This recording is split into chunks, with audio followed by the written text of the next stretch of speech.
Brad Bradley, Amy Bradley's brother, was interviewed yesterday. So I'm just going to share with you a few points from the interview relating to Amy's disappearance, what he thinks has happened to Amy, and any other information that wasn't included in the Netflix documentary. Now, one of the main things that he made clear was that, in his opinion, there is absolutely zero chance that Amy jumped off or she fell. Instead, he suspects something happened to her, and he still does believe that she is alive. So let's start at the beginning. The morning Amy disappeared. Now, we all know the time frames, they have been spoken about multiple times, but as I said, let's start at the beginning so we can take this journey together. So he said at 5:30 a.m. his dad saw Amy outside on the chair, and as we all know, at 6 a.m. he checked again and she was missing. He said his dad did a quick look around the ship and then came back into the room, got his mum and woke him up. His dad told him to just stay in the room in case Amy came back, whilst himself and his mother looked around the ship for Amy. He stayed in the room for about 20 minutes and then he helped them look. He said they looked around the common areas, different floors, the club, front and back of the ship.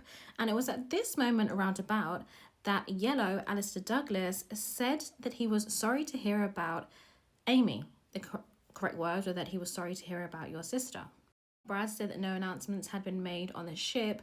However, he could have heard this from the front desk. This was not included in the Netflix documentary. However, I did include it in one of my previous videos. Brad then clarified some more timings. He said he left the club/lounge and he went back to his room at around 3:35 a.m.